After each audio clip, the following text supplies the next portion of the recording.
मैंने भी 10 लोगों को हैंडल किया। ए, दिखता नहीं है क्या? एक मिनट सर। ए, क्या ये? आपने मेरा लॉलीपॉप गिरा दिया अंकल। अंकल? मैं तुझे अंकल दिखता हूँ? अपने से बड़े को तो अंकल ही बोलते हैं ना अंकल। अंकल? फिर से अंकल बोला? दिमाग खराब है क्या तेरा? आपने मेरा लॉलीपॉप गिराया, आप मुझे लॉलीपॉप दिलाए। चल छोड़ ना, जा अपना काम कर।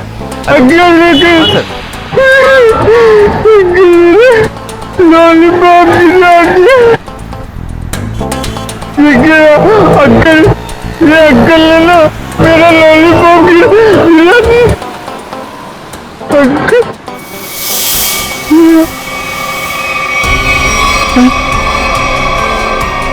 अंकल, ये मेरे चेहरे को क्या हो गया? मैं तो बच्चा हूँ। ये कौन है?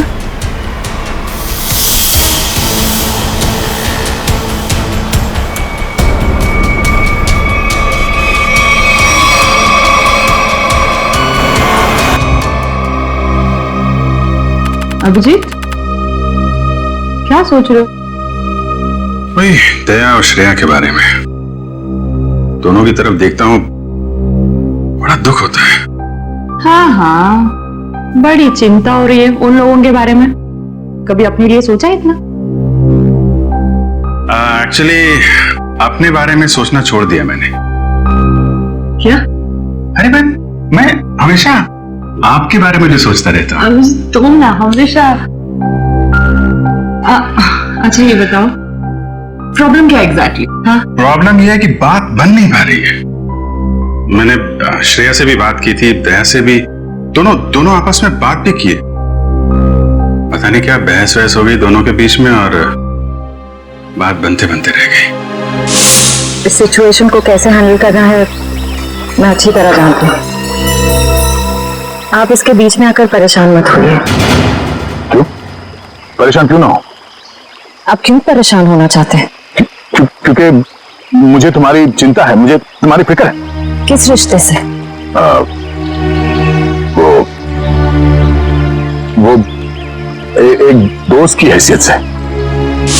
तो इसमें प्रॉब्लम क्या है? सिंपल है, दोनों को ज्यादा मिलना चाहिए, बातचीत करनी चाहिए, टाइम स्पेंड करना चाहिए। वही तो, टाइम कहाँ है हमारे पास? केस में ऐसे उलझे रहते हैं कि पर्सनल बातों के लिए टाइम मिलता ही नहीं है। तो 29 अगस्त? हाँ? 29 अगस्त? अभिजीत, 29 अगस्त। ओह, अच्छा 29 अगस्त आपका बर्थडे। क्या बात है तारिका जी, केस सॉल्व। हेलो,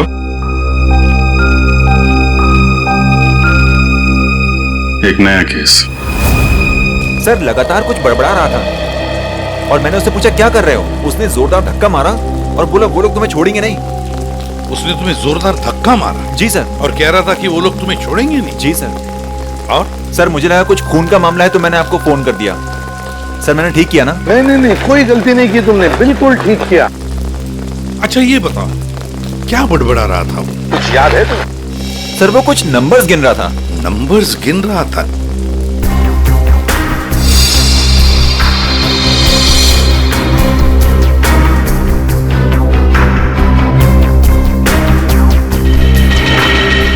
हाँ अभिजीत, क्या लगता है? बॉडी पे बाहर तो कोई घाव नहीं है और जहर का भी कोई निशान नहीं दिख रहा है, लेकिन ये देखिए यहाँ पे सर, इसके ये माथे पे दोनों तरफ ये निशान दिख रहा है, बिल्कुल एक जैसे निशान है। एक ही जगह पे जैसे किसी चीज को बहुत देर तक यहाँ पे लगा के रखा था। हो सकता है किसी हेडफोन वगैरह का निशान है। नहीं, हेडफोन वगैरह का निशान नहीं है ये।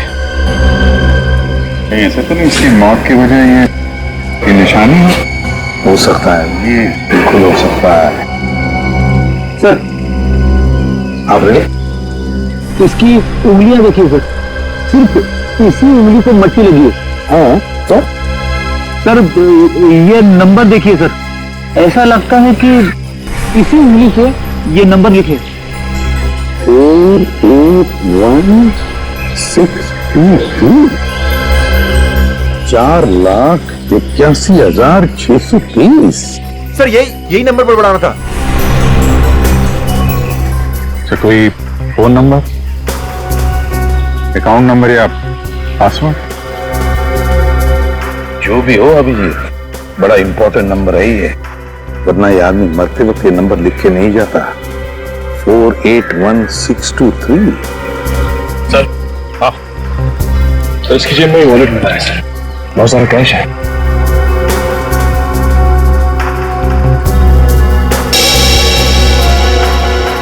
आईडी नहीं, ये क्या है? कोई रिसीट है sir? TE servicing company. Sir ये तो अमर है, इसको क्या हुआ? किसी ने इसका खून कर दिया है। खून? जी हाँ। सर मुझे पहले ही ऐसे ही लग रहा था कि इसके साथ ऐसा कुछ होने वाला है। पहले से ऐसा लग रहा था, क्यों? सर ये काम करता है मैकेनिकल का और उसके रोज के खर्चे हैं शहंशाह जैसे। उसका पैसे से बंटवा हमेशा भरा हुआ रहता था। अरे तो तुमने पूछा नहीं कि उसके पास इतने पैसे आते कहाँ से थे? उसने कहा अपने काम से काम रख, नहीं तो उड़ा दूंगा तुझे, समझ रहा ना? ऐसा से धमकी दिया उसने। वो तो गुंडा था साहब। रहता कहाँ था ये अमर?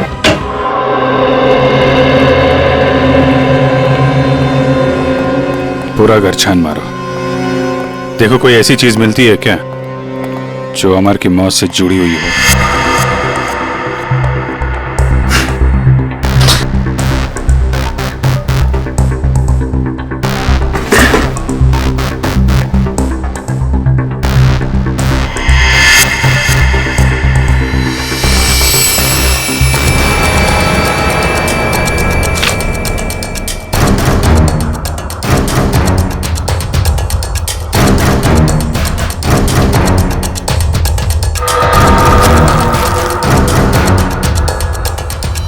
Mobile phone?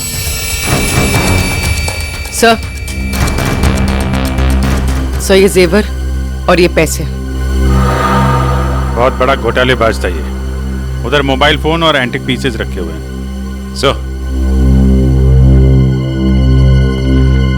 सर यहाँ ताला खोलने और ताला तोड़ने का सारा सामान मौजूद है, ये देखिए।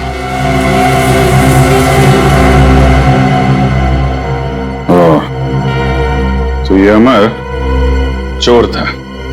सर लगता है ये अमर लोगों के घरों में एसी और फ्रिज सुधारने के बहाने घर को अच्छी तरह से देख लेता था। उसके बाद रात में इन सारी कीमती चीजों की चोरी करता था। सर हाँ बेटा। सर ये कुछ अखबार में है जो बीच में काटे हुए सर। कुछ अक्षर कटे हुए हैं।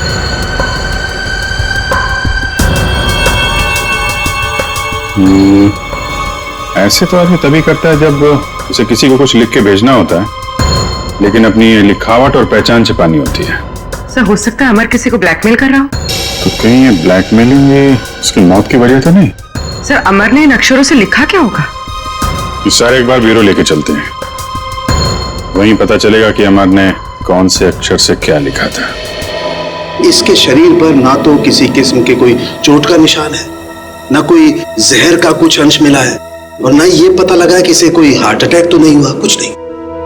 बस इसके दिल ने अचानक काम करना बंद कर दिया। तो दिल ने काम करना क्यों बंद कर दिया, इसकी वजह भी समझ में नहीं आई। लेकिन इसके सर के बालों के बीच हमें जरूर ऐसा कुछ मिला है, एक ऐसा निशान जो बहुत चौंकाने वाला है।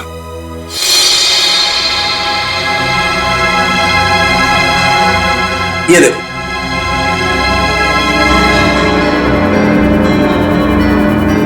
देख रहा है? गौर से देखो।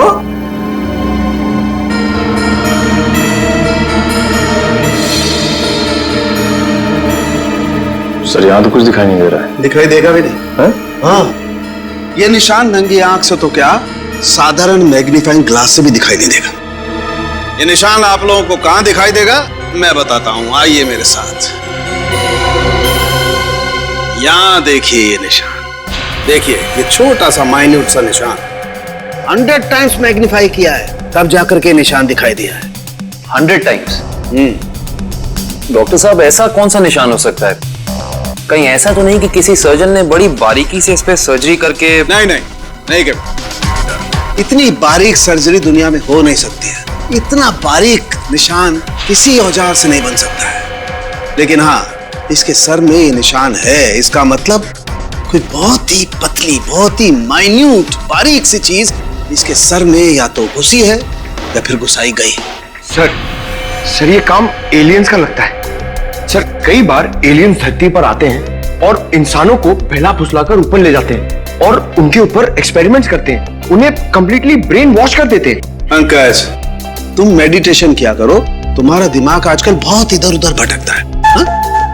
हाँ, एक बात और, इसकी सीटी स्कैन करने से पता लगा है कि ये आदमी दिमागी तौर पर बीमार था। सर, अमर के सिर में जो यहाँ पे जो निशान था, कहीं इसकी वजह से इसे मानसिक बीमारी तो नहीं हुई? हो सकता निखिल, इसके लिए मुझे इसकी ऑटोप्सी करनी पड़ेगी। ठीक है डॉक्टर साहब, आप ऑटोप्सी कीजिए। तब तक हम पता करते हैं कि अमर ने जो नंबर्स लिखकर छोड़े थे, उन नंबर्स का राज क्या है। Sir, bank accounts, locker number, telephone number सब कुछ देख लिया सर, लेकिन ये 4,81,623 क्या है, इसका मतलब समझ में नहीं आया। मतलब है सचिन, मतलब है। मरते दम तक उस आदमी के जुबान पर और दिमाग में भी यही नंबर था, 4,81,630। अच्छा, अमर के घर में से जो कटे हुए न्यूज़पेपर्स मिले, उससे कुछ पता चला? सर, प्रेस से न्यूज़पेपर्स की दूसरी कॉपी मंगवाई है सर, पंकज मैच करके देख रहा है।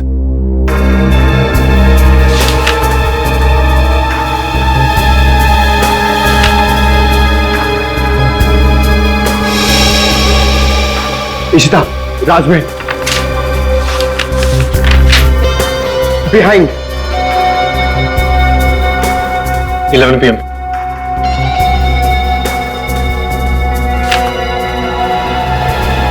Kumar, near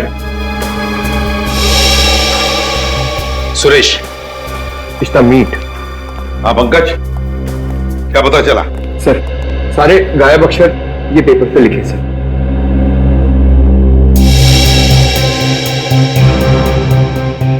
Rajmahal behind me is near 11 PM which meet Suresh, your Kumar। Sir, ये तो एक पहेली लग रही है। पहली ही है, मगर पहेलियां बनती हैं छुड़वाने के लिए। क्या बात है सर, जैसे रिकॉर्ड बनते हैं टूटने के लिए। बिल्कुल।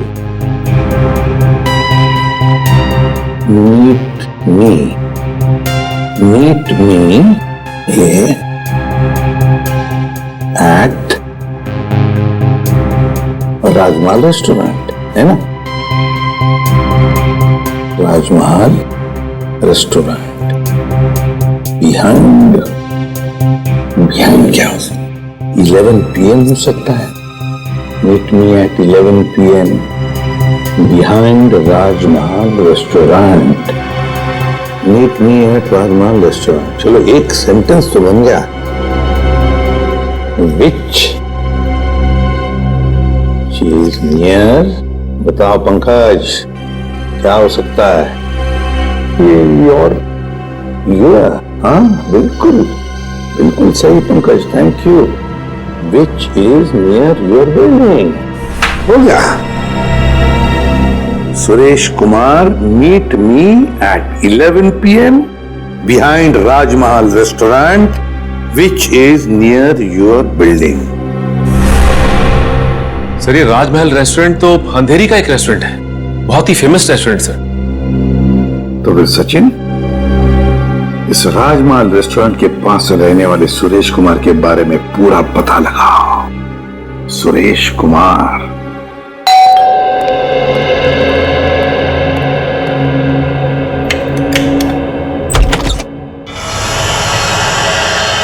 जी कहिए, कौन है आप? क्या चाहते हैं? पैसा, ढेर सारा पैसा। हेलो हेलो, कौन हो तुम और क्यों दूं मैं तुम्हें पैसा? हाँ?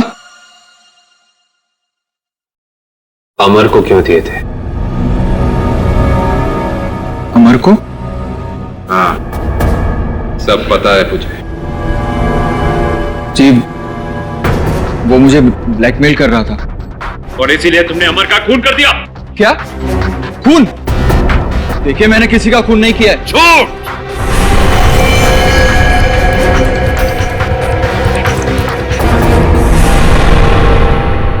झूठ बोल रहे हो तुम। तुमने ही मारा है अमर को। नहीं नहीं सर, मैं सच बोल रहा हूं। मैंने नहीं मारा किसी को। लेकिन आप लोग कौन हैं? हम लोग सीआईडी से। सीआईडी? हाँ, सीआईडी। तो बताओ, सच सच बताओ, बताओ जल्दी। सर, असल में अमर ने मेरे घर पर चोरी की थी और उस चोरी में गलती से मेरे पिताजी का वो बक्सा उसके हाथ लग गया था, जिसमें उनके गैर कानूनी ढंग से किए गए कामों के कागजात थे। और उन कागजातों को लेकर अमर तुम्हें ब्लैकमेल कर रहा था। जी हाँ सर, ये मेरे पिताजी की इज्जत का सवाल था और मैं नहीं चाहता था कि उनकी बदनामी हो। पर ये अमर मुझसे बार बार पैसे ऐंठने लगा। इसलिए एक दिन तंग होकर मैंने फैसला किया कि आज ये किस्सा हमेशा हमेशा के लिए खत्म कर दूंगा। और इसीलिए मैं उसके घर पहुंचा। पर मैंने एक आदमी को गन लिए उसके घर के बाहर खड़ा देखा। मैं डर गया था सर, इसीलिए मैं लौट आया। मुझमें किसी का खून करने की हिम्मत नहीं है सर। सर, मैं किसी को मार नहीं सकता। अच्छा, तो फिर हमारे लिए उस आदमी का स्केच बनवाओ। इतनी रात को तुमने ये मेन रोड छोड़ के शॉर्टकट का रास्ता क्यों लिया? अरे चिंता क्यों करती हो तुम? 2 घंटे बचेंगे इस रास्ते से, जानती हो। सुजीत, गाड़ी रोको। सुजीत, सुजीत, आगे कोई है? सुजीत, सुजीत, कोई है? Oh my God. मालती, तुम गाड़ी में रुको, मैं देखता हूँ। शायद उसको हमारी मदद की जरूरत है। ठीक है।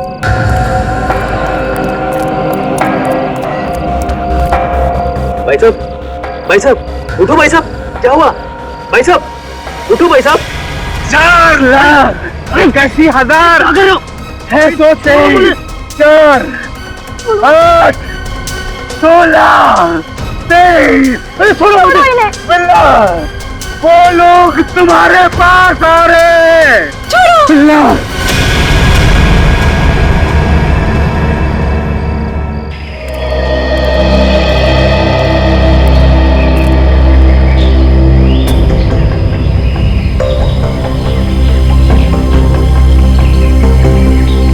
बॉडी पे तो कहीं घाव का निशान नहीं दिख रहा है।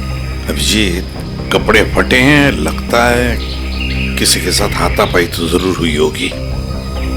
सर, ये यहाँ इतनी सुनसान जगह पे करने क्या आया होगा? सर, हाँ, पर्स में से ये आई कार्ड मिला है। इसका नाम धनंजय है। धनंजय?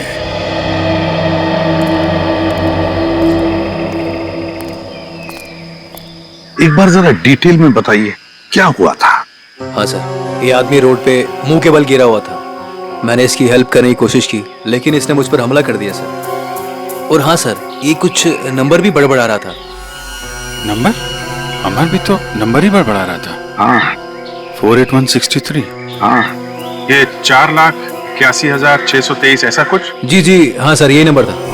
अच्छा, अब इसके अलावा कुछ और बोल रहा था, बड़बड़ा रहा था? हाँ सर, वो काफी डरा हुआ था और चिल्लाकर बोल रहा था, बिल्ला वो लोग आ रहे हैं। बिल्ला? सर, बिल्ला, ये नाम मैंने पहले कहीं सुना है सर। अच्छा, अभिजीत एक काम करो, इस धनंजय का पूरा पता लगाओ और इस बिल्ला की पूरी कुंडली निकालो। अगर ये बिल्ला मिल गया तो समझ लो इस नंबर का राज भी खुल गया।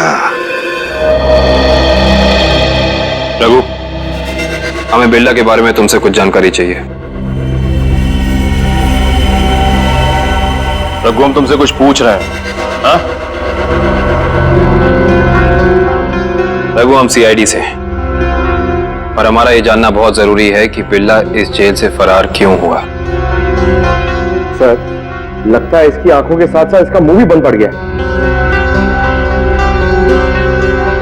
रघु, हमें पता चला है कि तुम्हारे दो बच्चे, पहला 11 साल का गुड्डू और दूसरी 9 साल की मुन्नी, और हमें यह भी पता है कि उन दोनों मासूम बच्चों को यह नहीं पता कि उनका बाप यहां इस जेल में बंद है। अब अगर ऐसी कोई खबर उन दोनों बच्चों तक पहुंच गई तो नहीं साहब, ऐसा मत करिए, उनको कुछ मत बताइए साहब। फिर तुम्हें बताना होगा कि बिल्ला यहां से भागा क्यों। जी साहब, बिल्ला के अंदर बहुत सारी कमियां थी, लेकिन वो इतना बेवकूफ नहीं था कि 6 दिन पहले ही जेल से भाग जाए। फिर बिल्ला जेल से भागा क्यों? धनंजय ने मरने से पहले बिल्ला का नाम लिया है। साहब, एक दिन मैंने बिल्ला को मैस में एक कैदी से बात करते हुए देखा साहब। कैदी से? कौन था वो? साहब, मैंने उसका चेहरा तो नहीं देखा क्योंकि उसकी पीठ मेरी तरफ थी साहब। उसके बाद फिर वो डरा डरा सा रहने लगा। इसका मतलब तुम कहना चाहते हो कि उस कैदी ने बिल्ला को धमकाया था? हो सकता है साहब। सर, मतलब बिल्ला की जान को खतरा होगा? ऐसे ही लगता है पंकज, और अपनी जान बचाने के लिए बिल्ला इस जेल से फरार हो गया। रघु, एक बात बताओ, इस जेल में आग लगी कैसे? क्या साहब, ये कोई जंगल थोड़ी ना है साहब जो आग अपने आप लग जाए। आप तो सीआईडी वाले हैं, आपसे क्या छुपा है साहब? साहब, ये आग लगी नहीं साहब, लगाई गई है। रघु, फिर तुम हमें ये बता सकते हो कि जेल में आग लगवाई किसने? पता नहीं साहब। ठीक है सर, अब क्या कर? जो 3 लोग बिल्ला के साथ फरार हुए थे उनके बारे में पता लगाते हैं। बॉस, मैंने उन दोनों की ऑटोप्सी की है और ऑटोप्सी से पता लगा है कि उन दोनों के दिमाग में परजीवी कीड़े, पैरासिटिक वर्म्स के अंश मिले हैं। परजीवी कीड़े? हाँ, ये कीड़े बहुत ही खतरनाक होते हैं। छोटे से छोटे, माइन्यूट से माइन्यूट घाव के जरिए भी शरीर के अंदर घुसकर दिमाग तक पहुंच जाते हैं और दिमाग को खोखला कर देते हैं। मगर सांख्य, ये कीड़े आते कहां से हैं? बस अधिकतर ये कीड़े रुके हुए पानी में किसी पोखर में मिलते हैं, लेकिन हर पोखर में भी नहीं मिल सकते। देख सांख्य, ये मौत नहीं है, खून है, खून। कहीं से तो आए होंगे ना ये कीड़े, कहीं पर से तो। एक जगह है बॉस। कहां से? शहर में एक ऐसी लेबोरेटरी है जो अपनी रिसर्च के लिए इस तरीके के कीड़े अपने पास रखती है। Research laboratory? तो फिर इस लेबोरेटरी के बारे में पता लगाना पड़ेगा, उन्हीं से पता चलेगा इन कीड़ों के बारे में। सर, बिल्ला। सर, ये देखिए, सुरेश ने उस आदमी का स्केच बना दिया जो अमर के घर के बाहर खड़ा था। तो फिर बस स्केच की कॉपीज बनाओ और सारे पुलिस स्टेशन और चेक नाकों पर भेज दो और कहो उनसे जहां पर भी आदमी दिखे उठाओ उसे। सर, ये उन तीनों की फाइल है जो बिल्ला के साथ यहाँ से फरार हुए।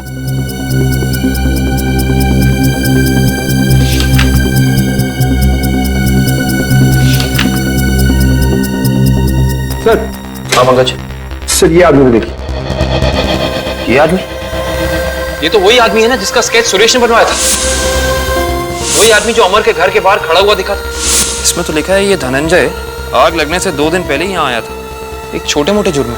इसका मतलब जरूर अमर, धनंजय और बिल्ला के बीच आपस में कोई ना कोई संबंध था। ऐसे ही लगता है निखिल, ये सारी एक सोची समझी साजिश है।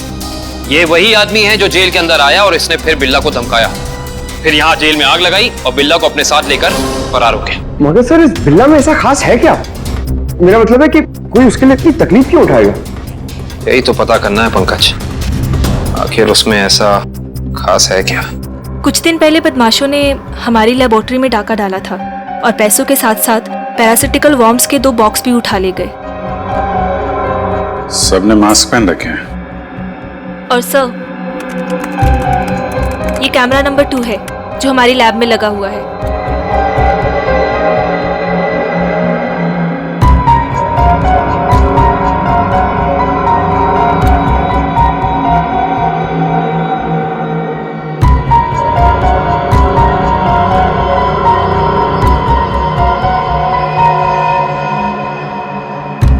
एक मिनट, जरा ये फुटेज दोबारा चलाना और स्लो मोशन में। जी।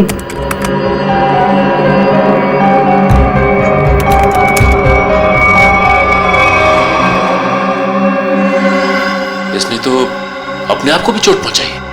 आप जरा ये जगह दिखाइए जहां पे आप पे हम। आइए सर। सर, यही वो जगह है जहां उन लोगों ने मुझ पे हमला किया था। Excuse me.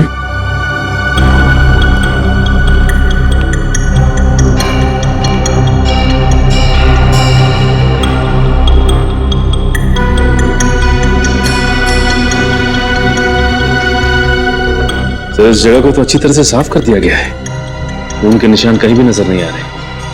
अगर इस जगह को साफ नहीं किया होता तो खून के जरिए अपराधी जरूर पकड़ा जाता।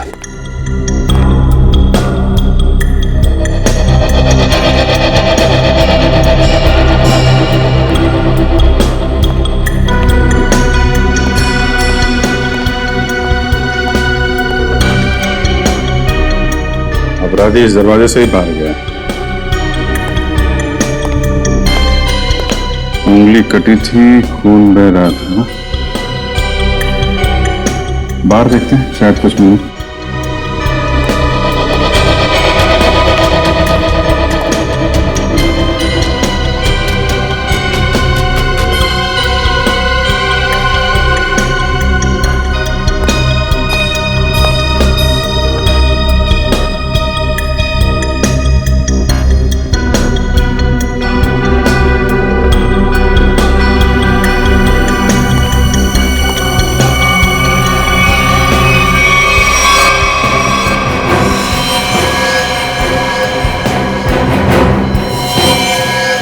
ये देखो,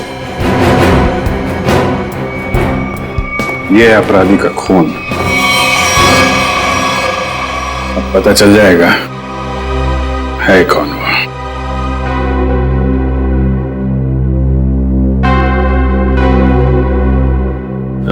तो ये बात है, चोर चोरी से जाए लेकिन सीना चोरी से ना जाए। लगता है इतने सालों से ये बिल में छिपा बैठा था, अब जाके बिल से बाहर निकला है। सचिन, क्या कहते हैं forensic report? Sir, research centre से मिले खून का डीएनए एक पुराने मुजरिम से मैच कर गया है सर। 18 साल पहले ये मुजरिम एक खतरनाक गिरोह के लिए काम करता था, उसके बाद इसका कोई पता नहीं चला सर। अच्छा, और सर इस गिरोह के वेयर हाउस पे छापा पड़ा था पुलिस का, जिस छापे में कुछ लोग मारे गए और कुछ पकड़े गए और बाकी तस्करी का सामान भी बरामद हुआ।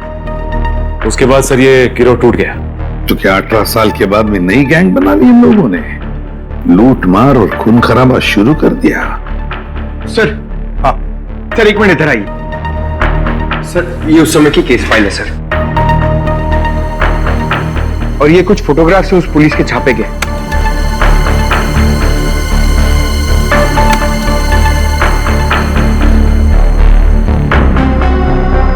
एक मिनट।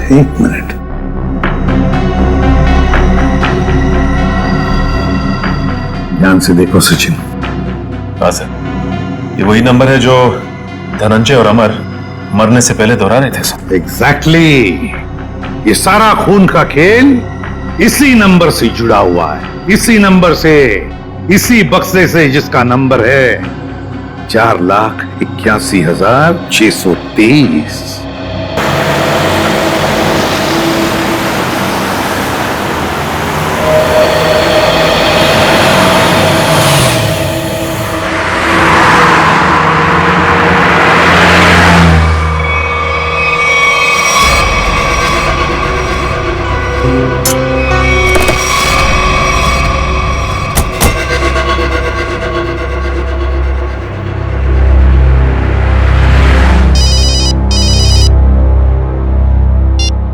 आद्या, अरे कहाँ हो यार तुम?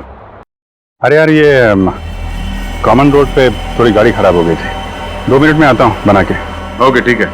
अच्छा अभिजीत, वो नंबर्स की गुत्थी सुलझ गई है।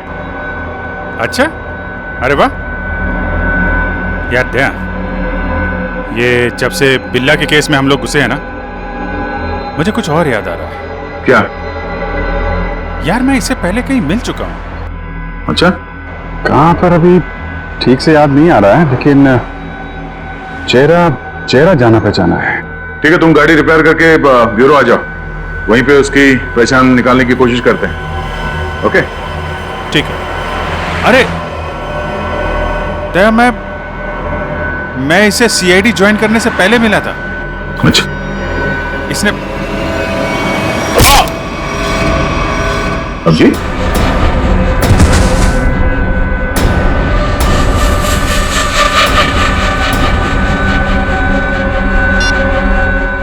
बॉस, काम हो गया है। हेलो, ये अभिजीत की आवाज तो नहीं थी, किसी और की आवाज थी। आवाज क्लियर नहीं थी। ये कहीं किडनैपर्स की आवाज तो नहीं?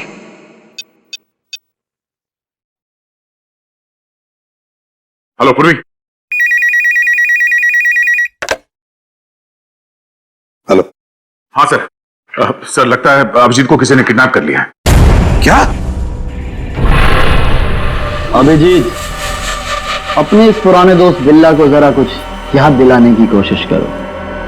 हम जो इससे जानना चाहते हैं ये हमें बता नहीं रहा। क्या जानना चाहते हो? अभिजीत, समझने की कोशिश करो अभिजीत।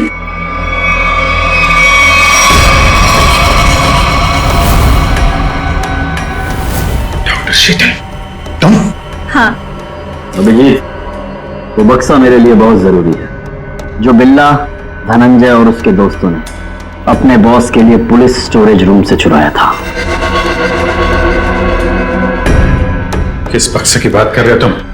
मुझे कुछ पता नहीं है। मुझे भी नहीं। अरे 18 साल पहले की बात कोई कैसे याद कर सकता है? मुझे कुछ पता नहीं है। तुम्हें पता है, ये जो दिमाग है ना, ये कंप्यूटर के हार्ड डिस्क की तरह होता है। इसमें पुरानी से पुरानी जानकारियां भरी रहती हैं। और तुम दोनों के दिमाग में भी वो जानकारी कहीं ना कहीं जरूर छिपी होगी। और उस जानकारी को बाहर कैसे निकालना है, ये अब मेरा काम। अगर बिल्ला जानता है तो इसका मतलब अभिजीत भी जानता है। तुम दोनों की दोस्ती तो 18 साल पुरानी है, क्यों अभिजीत?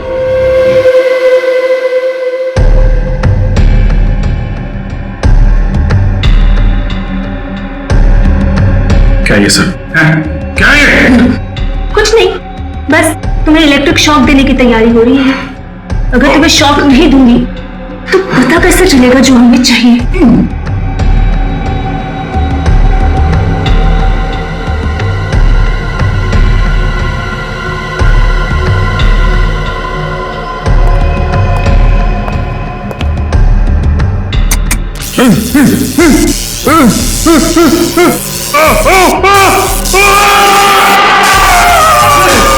सर, आपने जो फोन पे दूसरी आवाज सुनी थी वो पूर्वी ने क्लीन करके भेजी है। बॉस, काम हो गया। हम उसे लेकर 30 मिनट में पहुंचते हैं। 30 मिनट की दूरी पे? इसका मतलब अभिजीत को जहाँ से अगवा किया गया था वहां से इन गुंडों का अड्डा 30 मिनट की दूरी पे है। पर सर, उस जगह से वो गुंडे किस दिशा में गए होंगे वो हमें कैसे पता चलेगा? जहाँ पे अभिजीत की कार खराब हुई थी वहां से आधे घंटे की दूरी पे एक रास्ते पे हमें धनंजय की लाश मिली थी। हो सकता है इन गुंडों का अड्डा वही कहीं आसपास हो।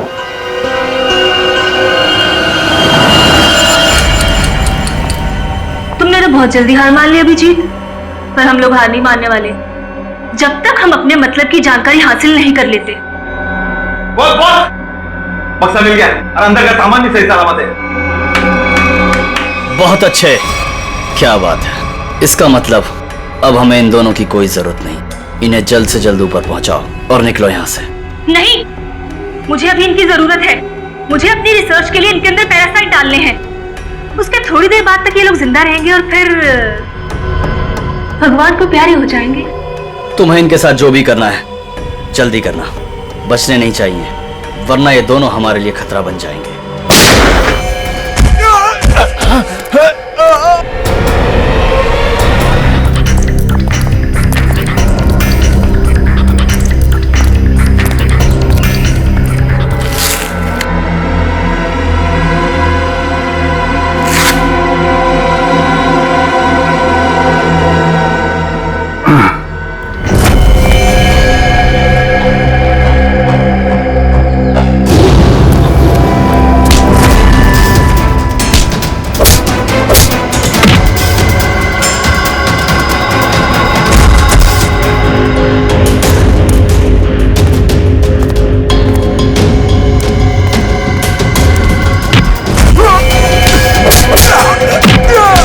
सही सी बता दे, अभिजीत सर कहाँ पे है?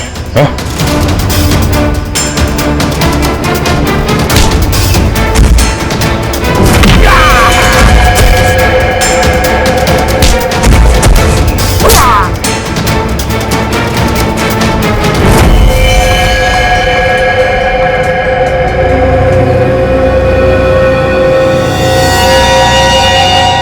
ये तो बिल्ला है। बिल्ला बिल्ला, इसे भी अस्पताल ले जाना होगा। ये अभिजीत कहां गया?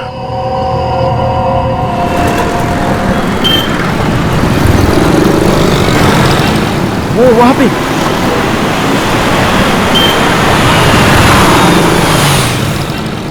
अभिजीत, कहाँ जा रहे हो अभिजीत? चलो जल्दी गाड़ी में बैठो। गाड़ी में क्यों? क्यों गाड़ी में क्यों अंकल?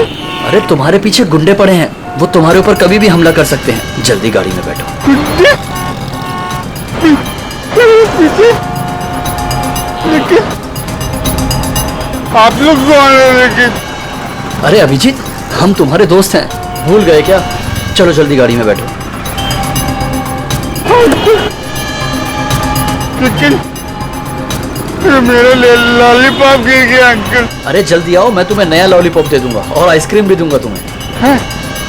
Okay okay. चलो जल्दी निकलो यहाँ से।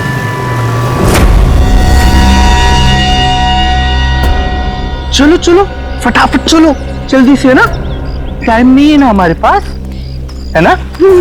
देखिए अंकल, हम लोग जा कर रहे हैं। हम लोग विदेश जा रहे हैं। विदेश घुमाने के लिए, तुम्हें घूमना है ना? वाह, विदेश जा रहे हैं, कितना मजा आएगा।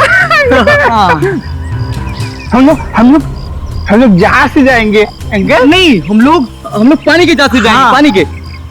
वाह, पानी की जहाज से? हाँ। जो पानी में चलती है? हाँ। बहुत मजा आएगा, बहुत मजा आएगा।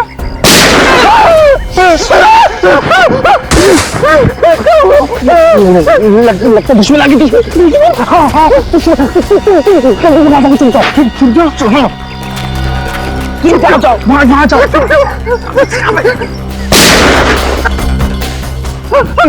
अंकल आप भी चुप जाओ। जाओ। अभिजीत, अभिजीत, यहाँ है अभिजीत,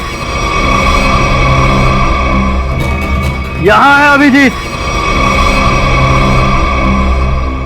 पर अब ये तुम्हारा नहीं, हमारा हो चुका है।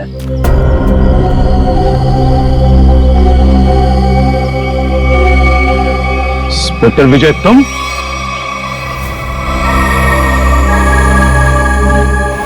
ये सारा खेल तुम खेल रहे हो? हाँ? यस सर, पहचान लिया तो बहुत अच्छी बात है। अब जल्द से जल्द यहाँ से निकल जाओ, वरना तुम्हारा ये आदमी जान से जाए।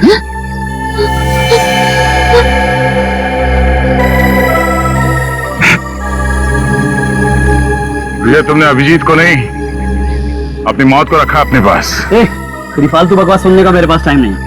फटाफट मुझे निकलने का रास्ता दो। हाँ, जाने दो हमको। हम लोग विदेश जा रहे हैं अंकल, पानी के जहाज से। सर, ये अभिजीत सर को क्या हो गया? सुना नहीं? बंदूक नीचे, वरना नीचे रखो, रखो नीचे, नहीं तो ये अंकल मुझे मार देंगे। नीचे रखो, रखो नीचे। नीचे रखो, नीचे रखो। नीचे।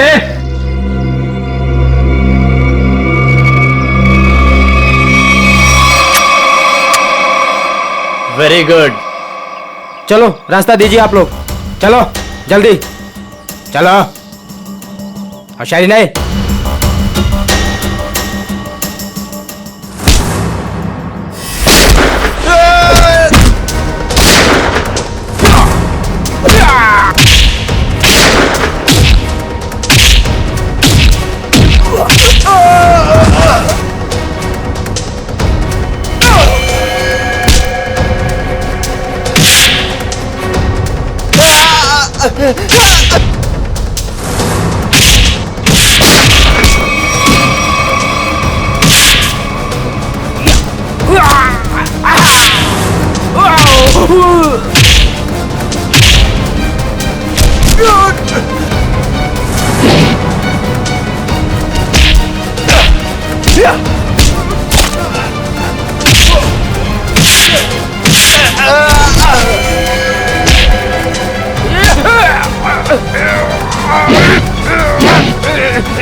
अब बता, तू विदेश जाएगा या सीधे जेल?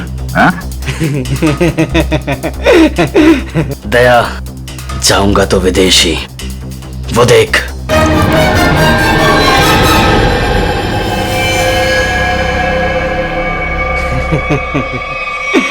अभिजीत, छोड़ दो मेरे दोस्त को, छोड़ दो, नहीं तो मैं गोली चला दूंगा, मैं मार दूंगा, मैं गोली मार दूंगा। अभिजीत, ये तुम्हारा दोस्त नहीं है, ये दुश्मन है। नहीं, ये मेरे दोस्त है, ये दोस्त है मेरे, ये मुझे घुमाने ले जाने वाले हैं। तुम लोग दुश्मन हो। दुश्मन? मुझे पता चल गया, तुम लोग मुझे मारने आए हो। सर प्लीज याद करने की कोशिश कीजिए, अपने आप को पहचानिए सर प्लीज। हम तुम्हारे दोस्त हैं। तुम एक सीआईडी ऑफिसर हो जी? नहीं। अभिजीत, तू गोली चला। ये झूठ बोल रहा है। तुम गोली चला, हमें विदेश जाना। अभिजीत, गोली चला, भूल दो सबको। अभिजीत नहीं, अभिजीत गोली चला। याद करो अभिजीत, हमारे वो दिन जो हमने एक साथ सीआईडी में गुजारे। तुम मेरे दोस्त हो यार। सर आप एक सीआईडी ऑफिसर, मैं निखिल, दया से, हाँ, श्रेया, विक्रम। झूठ बोल रहा है। गोली चला। याद कर यार, याद करिए सर। हाथ छोड़, मैं तुम्हें मरने नहीं दूंगा।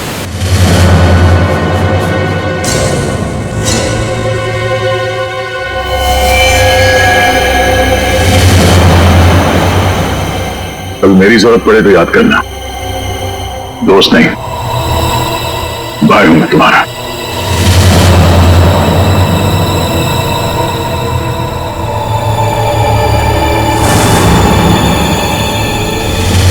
जैसा दोस्त सुनना और दूसरा कोई नहीं रहा।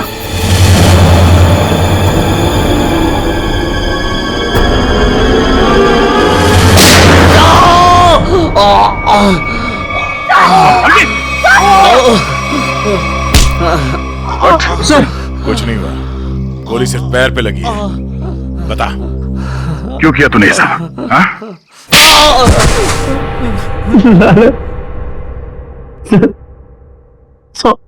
100 करोड़ का लालच। मेरा असली नाम हरीश है, मैं उस गैंग का लीडर हूं जो वेयर हाउस में पकड़ा गया था। 18 साल पहले मुझे जेल हो गई थी। फिर तुम पुलिस डिपार्टमेंट में ऑफिसर कैसे बन गए? मैं अपना फूलिया और पहचान बदलकर उस पुलिस वाले की जगह पुलिस डिपार्टमेंट में घुस गया, जिसका तबादला दूसरे शहर से हुआ था। और फिर तुमने उस बेचारे पुलिस ऑफिसर को अपने रास्ते से हटा दिया और उसकी जगह ले ली। हाँ सर, मुझे दुश्मन गैंग के लोगों की पूरी जानकारी चाहिए थी। और फिर जेल से छूटने के बाद उस बक्से के नंबर के जरिए तुम उस बक्से को हासिल करने की कोशिश में लग गए। उस बक्से में 100 करोड़ के ड्रग्स थे। काफी समय बीत चुका था, लोग कुछ बता नहीं पा रहे थे, इसलिए उनकी याददाश्त वापस लाने के लिए तुमने डॉक्टर शीतल के एक्सपेरिमेंट का इस्तेमाल किया उन पर। हाँ सर, और वो एक्सपेरिमेंट कामयाब भी हो रहे थे। हमें बिल्ला के जरिए पता लग गया था वो बक्सा कहाँ रखा था। और अमर कैसे फंस गया तुम्हारी जाल में? सर, सुरेश का बाप एक ट्रस्ट ऑफिसर था और वो मेरे दुश्मन गैंग से मिला हुआ था। उसने उनके साथ अपनी कुछ तस्वीरें और एक नोटबुक अपने घर में रखी हुई थी, जिसे गलती से सुरेश के घर से अमर ने चुरा लिया था। और इसीलिए तुमने पहले अमर को पकड़ा ताकि तुम ये जान सको कि उसे उस बक्से के बारे में क्या पता है। मगर अमर ने तो सुरेश के घर से चुराए हुए सबूत पहले ही नष्ट कर दिए थे। हाँ, अमर का इस गैंग से कोई लेना देना नहीं था, लेकिन उसने वो सारे सबूत चुरा लिए थे जिनकी मुझे जरूरत थी। इसलिए मैंने उसके साथ वो किया, खत्म कर दिया उसे। इतने सालों की सजा काटने के बावजूद भी तुमने सीनियर इंस्पेक्टर अभिजीत पर हमला किया, 3 लोगों की जानें ली। तुम्हें तो जीने का कोई हक ही नहीं है। तुम्हें तो फांसी होगी, फांसी।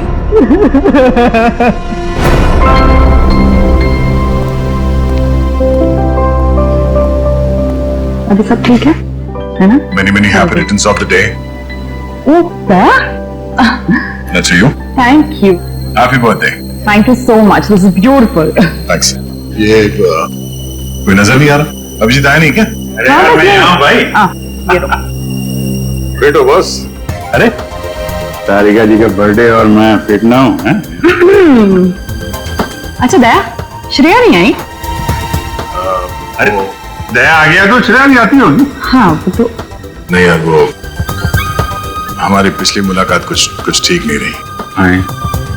बस तो अरे सब ठीक हो जाएगा यार। आज वो यहाँ आएगी ना तो उसे अपने दिल की बात बोल ही देना। क्यों? यस, इस बार तो एकदम।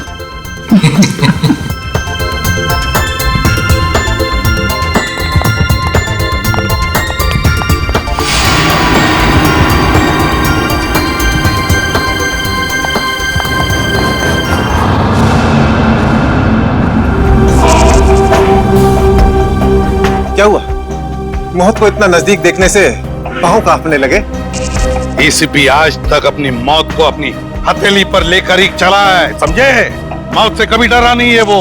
इतनी बड़ी बड़ी बातें हैं, अब बातों का वक्त नहीं है, अब एक्शन का वक्त है। कूदो एसीपी, छलांग लगाओ।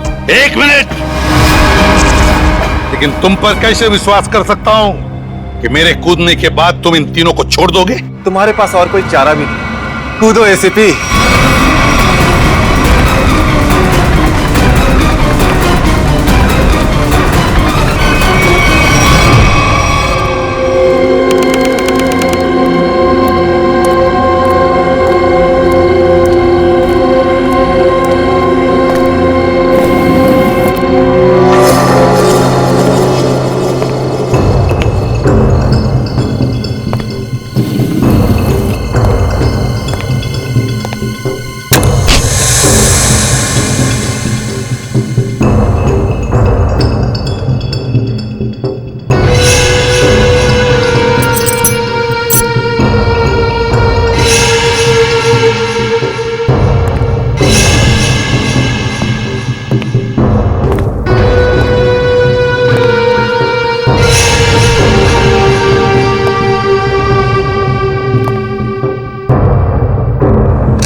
ये शो देखते वक्त तो पेट के दर्द की दवा साथ में रखनी चाहिए।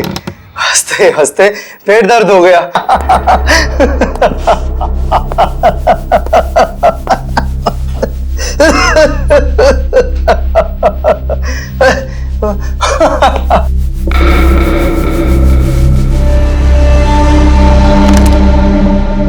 कौन है ये? प्रमोद कौन है ये? बहुत खुशकिस्मत हो तुम। मौत से कुछ पल पहले इतनी हंसी और इतनी खुशी हर किसी को नसीब नहीं होती। कौन हो तुम? अंदर कैसे आए? मौत को अंदर आने के लिए किसी न्योते की जरूरत नहीं पड़ती है।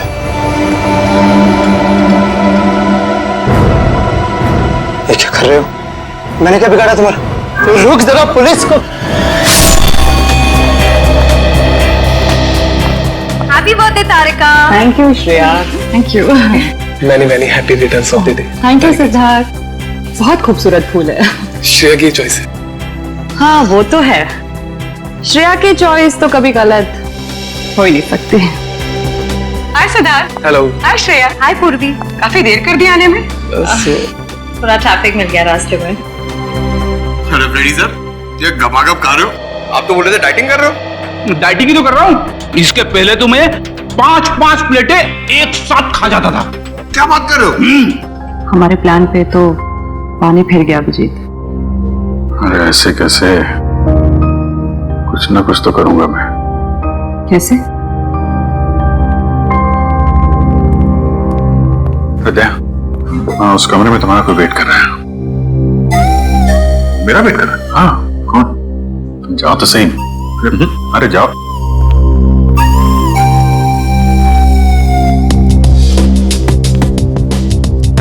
हे सिद्धार्थ, वो तुम्हें मेरी जासूसी नॉवेल्स की कलेक्शन देखनी थी ना? चलो दिखाती हूँ।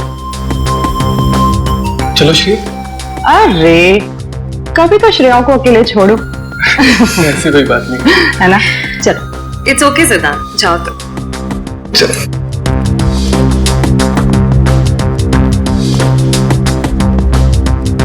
अरे श्रेया तुम यहाँ, वहाँ कमरे में कोई तुम्हारा वेट कर रहा है। कौन? अरे जाओ देखो तो सही। अरे सर,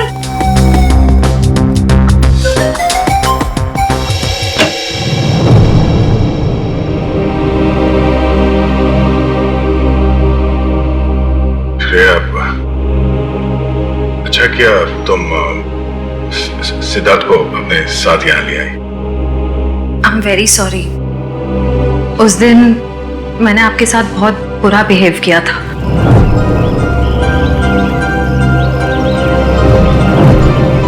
छोड़ो ना,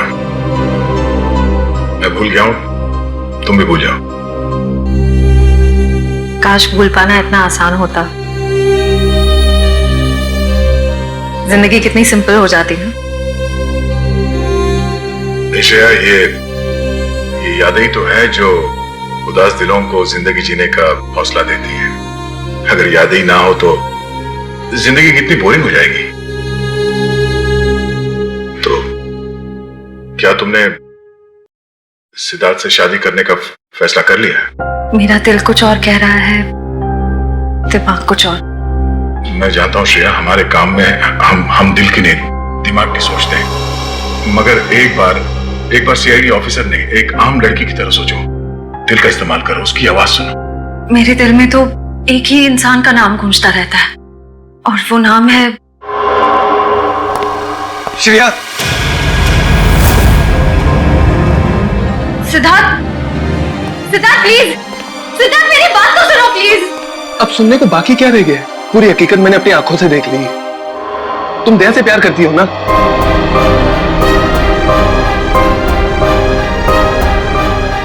सिद्धार्थ, मैं इस बारे में तुमसे बात करने वाली थी। क्यों नहीं? सिद्धार्थ, काम इतना होता है, मौका ही नहीं मिला मुझे। मौका नहीं मिला? I just can't believe I heard that. Siddharth please मेरी बात तो सुनो। इतना आसान नहीं होंगे। मैं आपको मेरी जगह रखकर तो सोचो, फिर पता चलेगा मैं किस अग्नि परीक्षा से गुजर रही हूं।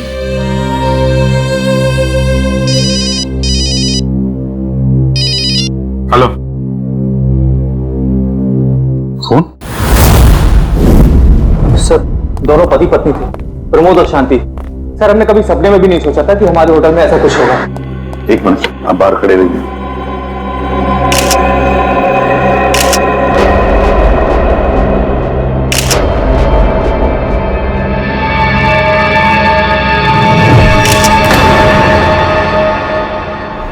माय गॉड, दोनों की लाशें ऐसी इस अवस्था में।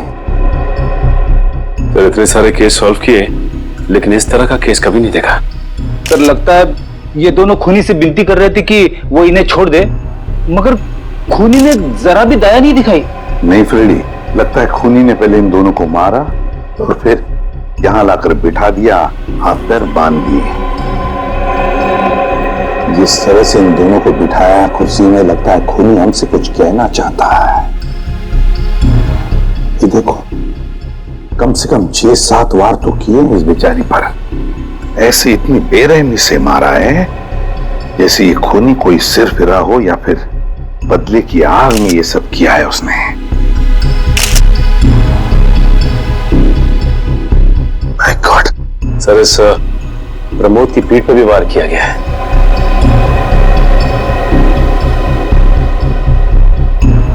क्या हुआ? सर, इसकी सांसें चल रही है, जिंदा ही। प्रमोद जिंदा है? तुम जल्दी से इसे हॉस्पिटल ले जाओ, इसका जिंदा रहना बहुत जरूरी है। संभाल के, सुन के चल। आजा।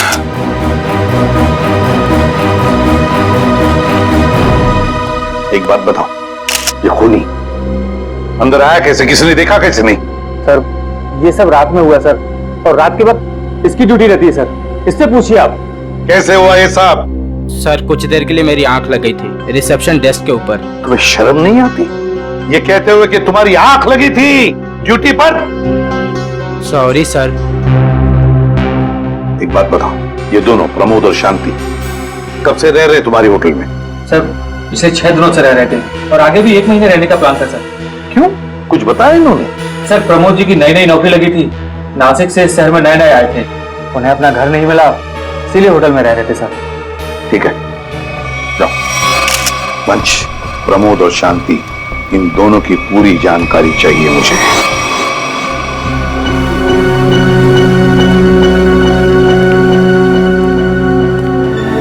हाँ सचिन, ये प्रमोद कैसा है? सर डॉक्टर ने ऑपरेशन शुरू कर दिया है, थोड़ी देर में पता चल जाएगा सर। लगता है सचिन ये खूनी शांति को ही मारने आया था, प्रमोद को नहीं। देखो ना, उसने प्रमोद पर सिर्फ एक ही वार किया और फिर देखा तक नहीं कि वो जिंदा है या मर गया।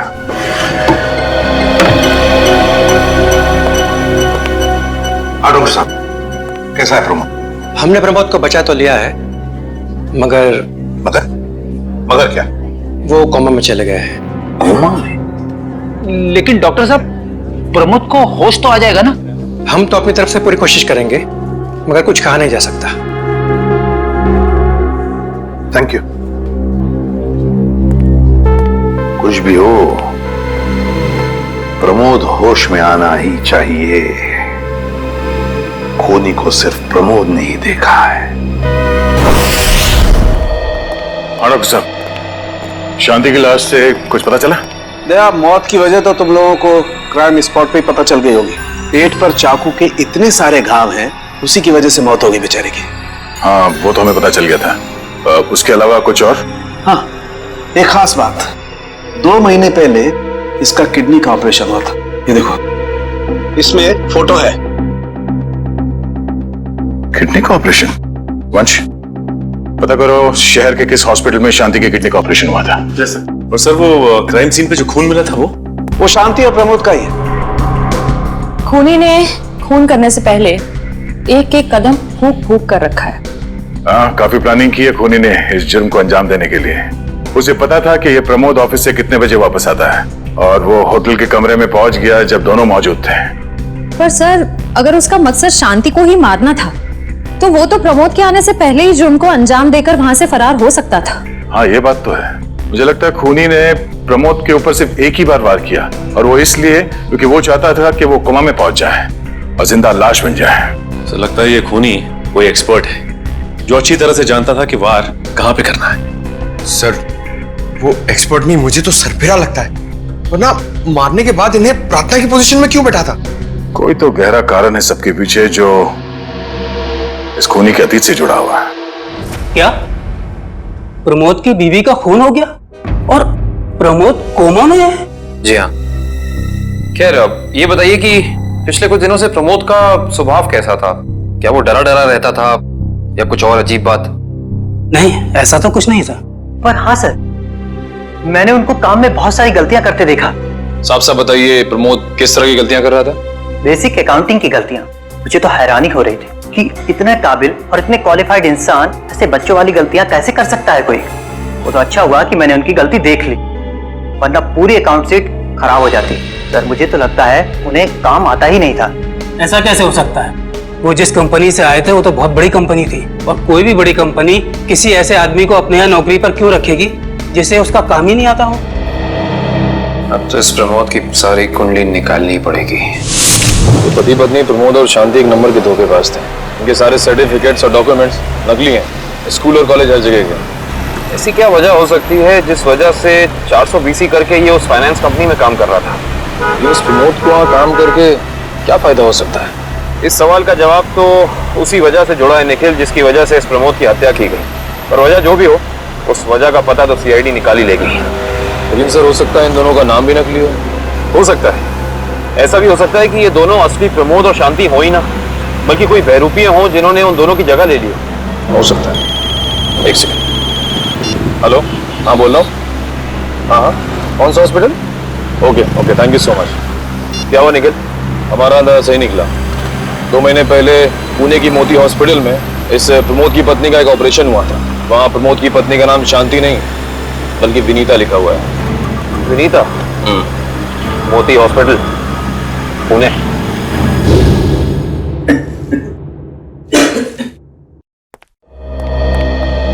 एक्सक्यूज मी, एक वक्त पे सिर्फ एक ही मरीज अंदर आएगा? हम लोग सीआईडी से। सीआईडी? मगर यहाँ मुजरिम कौन है? इसी की तलाश है हमें। एक्चुअली आपके हॉस्पिटल में 2 महीने पहले एक ऑपरेशन हुआ था, उसी के बारे में कुछ जानकारी चाहिए हमें। किसका ऑपरेशन? ये दोनों आपकी हॉस्पिटल में आए थे? ये तो मिसेस विनीता कुमार हैं। हाँ, मिसेस विनीता कुमार। और ये इनके पति, इनकी मौत हो गई? जी हाँ, विनीता कुमार का खून हो चुका है और उनके पति प्रमोद अब कोमा में है। डॉक्टर ये बताइए कि मिसेस विनीता कुमार ने किडनी का ऑपरेशन कराया था ना? जी हाँ। हम उसके मेडिकल रिपोर्ट्स देख सकते हैं? यहाँ पे तो पति का नाम त्रिलोक कुमार लिखा है। मतलब त्रिलोक बन गया प्रमोद और विनीता बन गई शांति। इस पेपर में उनके घर का एड्रेस लिखा हुआ है। चल के पता करें, शायद कुछ पता चल जाए। नहीं निखिल, कोई फायदा नहीं होगा। इनकी पहचानों की तरह इनका एड्रेस भी नकली होगा, देखना। हाँ, हमने इन्हें ऑपरेशन के कुछ रिपोर्ट्स कोरियर की थी, मगर वो कोरियर वापस आ गए थे। डॉक्टर ये बताइए कि इन्होंने ऑपरेशन का पेमेंट कैश में की थी या चेक से या किसी कार्ड से? इंश्योरेंस के जरिए। इंश्योरेंस? उस इंश्योरेंस कंपनी के कोई कागजात, कोई डॉक्यूमेंट्स हैं आपके पास? हाँ, इसी फाइल में होंगे। गुड।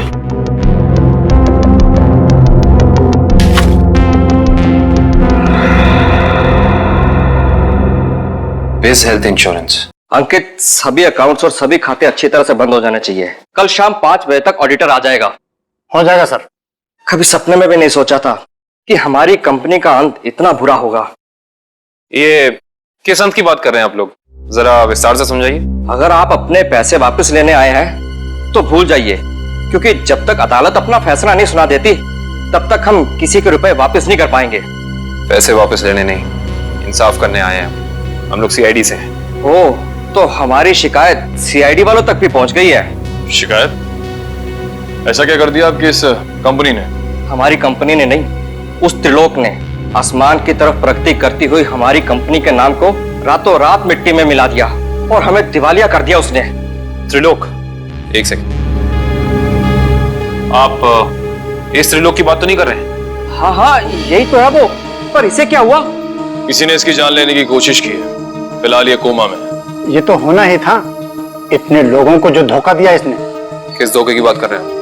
हमारी कंपनी के क्लाइंट्स को झूठे सपने दिखाकर कहा कि सबके पैसे एक ही महीने में 2 गुना कर दूंगा, पर सबके पैसे बटोरकर 9 तो 11 हो गया वो। और क्लाइंट हमारी कंपनी से पैसे वापस मांग रहे हैं। बैंकक्रप्ट हो गया। इतने सालों से कंपनी की बनी बनाई इज्जत मिट्टी में मिल गई। खोए हुए पैसे और खोई हुई इज्जत तो फिर से कमाई जा सकती है, पर खोई हुई जान तो वापस नहीं आ सकती ना। क्या त्रिलोक ने किसी की जान भी ली है? हाँ, हमारी कंपनी के सीईओ अनुज जी, जो कि सदमे को बर्दाश्त नहीं कर पाए और दिल का दौरा पड़ने से उनकी मौत हो गई। कहीं ये सारा हमला अनुज जी का कोई करीबी तो नहीं कर रहा है? अनुज जी की मौत का बदला लेने के लिए? हो सकता है। अनुज जी के परिवार में कौन कौन है? उनकी पत्नी सुधा, जो कि अभी सदमे में है, और उनका बेटा विक्की। विक्की?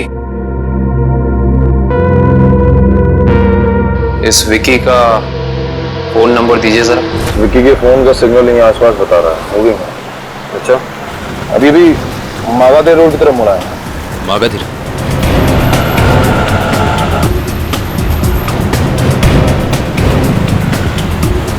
देखो सिग्नल में कुछ पता चला? एक मिनट। क्या हुआ?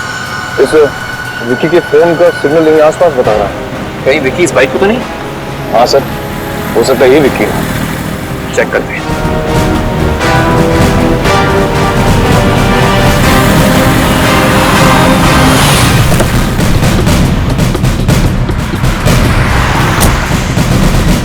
सुनो भाई साहब, तुम ही विक्की हो? हाँ, और ये क्या बदतमीजी है? तुम लोग मेरा नाम कैसे जानते हो? तुम्हारा नाम और तुम्हारे सारे कारनामों के बारे में जानते हैं हम। सीआईडी। सीआईडी? इस शहर में क्या कर रहा है? कुछ काम था, और तुम लोग मेरा पीछा क्यों कर रहे हो? बकवास बंद कर। दो खून करके भाग रहा हो, कह रहा है सीआईडी पीछा क्यों कर रही है? मैंने कोई खून नहीं किया है। अच्छा, त्रिलोक और विनीता का खून नहीं किया तुमने? What? त्रिलोक और विनीता मर चुके? ड्रामा बनकर अपना पूरा इतिहास है तेरा हमारे पास। उन दोनों ने तुमसे तुम्हारे पिता को छीना, उसका बदला लेने के लिए तुम यहाँ आए हो उनके पीछे। हाँ, मैं बदला लेने जरूर आया था, पर मैंने उनका खून नहीं किया। देख, सच बोल दे समझा, मैं अपनी शक्ल नहीं पहचान पाएगा।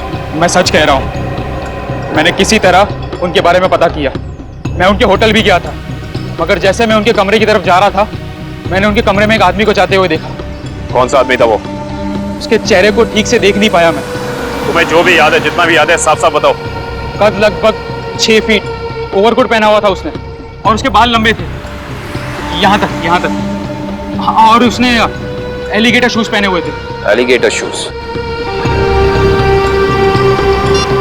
हेलो, एक और खून? लाश ऐसे अजीब ढंग से क्यों बैठा है? कमाल है सर, पिछले वाले केस में खूनी ने उन दोनों को होटल में चाकू मारकर प्रार्थना वाली पोजीशन में बैठाया था, और इसे गोली मार के इस तरह से। लगता है दोनों का खूनी एक ही है। अगर ये सीरियल किलर होता तो इसे भी चाकू से मारता सर, क्योंकि विनीता को उसने चाकू से मारा था, इसे तो गोली मारी है। हाँ, मगर लाशों को ऐसे एक ही ढंग से बिठाना क्या दो अलग अलग खूनी करेंगे? मुझे लगता है दोनों का खूनी एक ही है, और जिस वक्त तिग्मांशु का खून हुआ, लगता है खाना खाने ही वाला था।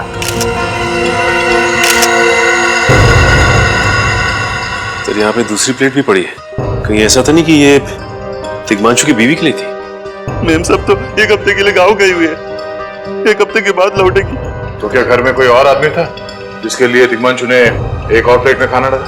नहीं साहब। अच्छा, जब तुम घर वापस आए उस वक्त ये दरवाजा खुला था या बंद था? नहीं साहब, बंद था। तो फिर तुम घर के अंदर कैसे आए? साहब ने एक चाबी मेरे पास भी दे रखी है। जो कोई भी था, ऐसा लगता है कि तिग्मांशु उस आदमी को जानता था। एक काम करो सचिन, पंकज, घर की अच्छी तरह से तलाशी लो, देखो कुछ मिलता है क्या।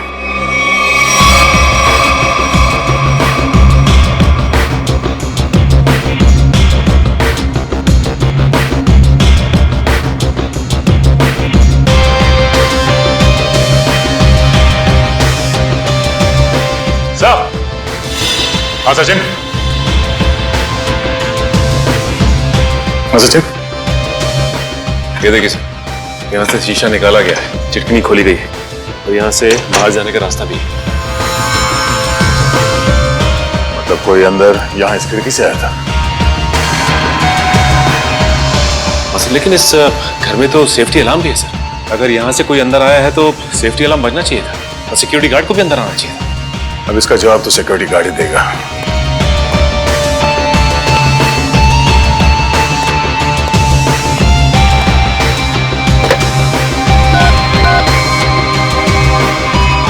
हेलो सिक्योरिटी, अच्छा आज दोपहर को तिग्मांशु जी के घर से अलार्म बजा था?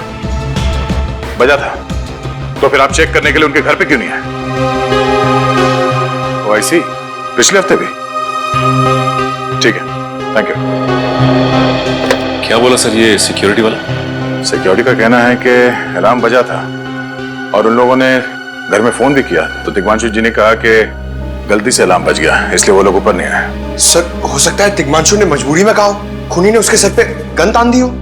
कुछ कह नहीं सकते, बात करते वक्त अगर थोड़ी सी भी टेंशन हो आवाज में तो ये सिक्योरिटी वाले तुरंत भाप लेते हैं। दरअसल पिछले हफ्ते भी तिग्मांशु के घर से अलार्म बजा था, और जब सिक्योरिटी वालों ने फोन किया था तो तिग्मांशु ने यही कहा था कि गलती से बच गया।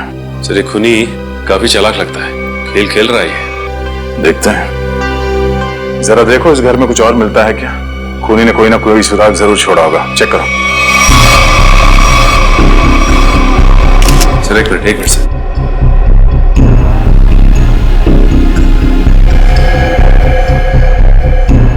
देखिए सर, खून यहाँ कैसे?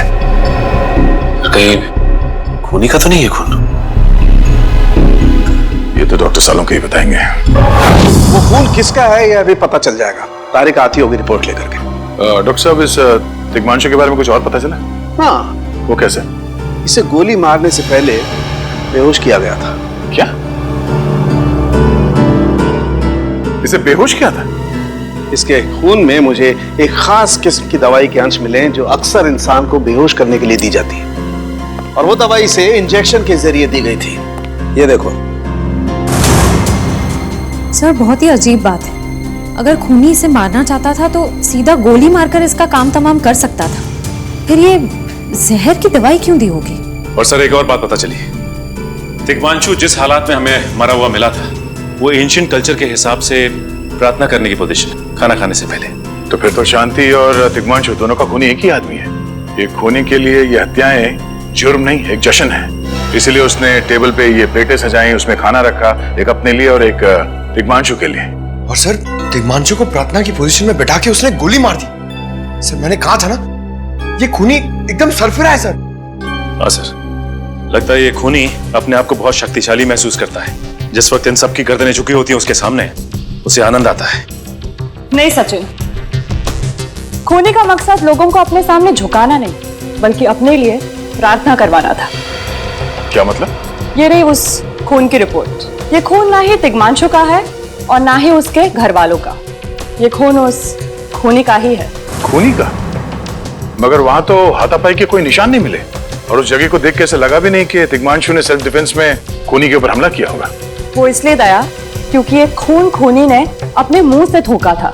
हमें इसके खून में से इसके सलाइवा के कुछ अंश भी मिले। उसकी तबीयत खराब है क्या? हाँ, वो बीमार है।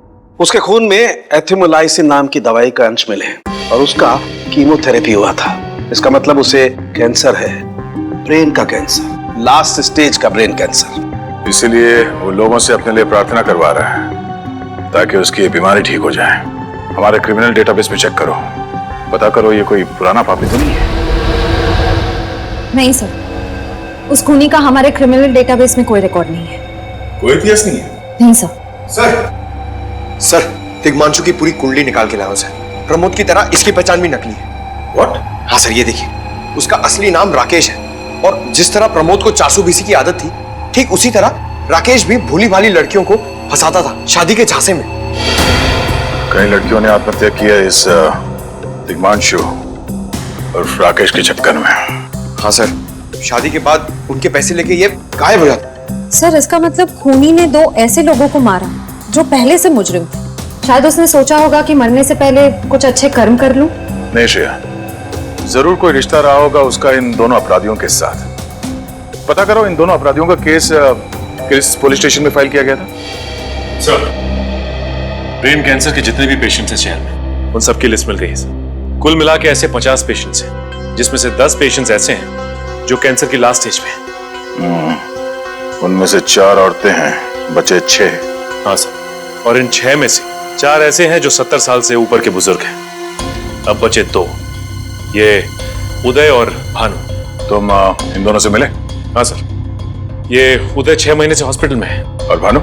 भानु सर 1 महीने से हैदराबाद में। ये कैसे हो सकता है सचिन? अगर वो मुजरिम इसी शहर में है तो कहीं ना उसका इलाज चल रहा होगा ना कहीं से वो दवाई खरीदता होगा। वांची सर, इस शहर में जितने भी केमिस्ट है जहाँ पे ब्रेन कैंसर की दवाइयाँ बेची जाती है, उन सब की लिस्ट चाहिए मुझे। सब पता चल गया। त्रिलोक और राकेश दोनों के खिलाफ एक ही थाने में केसेस दर्ज किए गए थे, जगतपुरी थाने। इस केस का पूरा इतिहास जगतपुरी थाने से ही पता चलेगा। Excuse me. यस। आपकी दुकान पे ब्रेन कैंसर की दवाइयाँ बेची जाती है? जी हाँ, हमारी दुकान उन चुनिंदा दुकानों में से है जहाँ ये दवाई आपको मिलेगी। वैसे ये दवाइयाँ बहुत कम लोग खरीदते होंगे नहीं? जी, बहुत महंगी है एक्चुअली। अच्छा, जो लोग ये दवाइयाँ खरीदते हैं उनकी लिस्ट मिल सकती है हमें?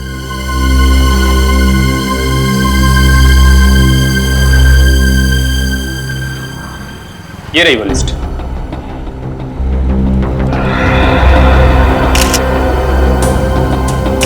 तपन, उदय और नितिन, ये तीनों लोग तो उस मरीज की लिस्ट में थे।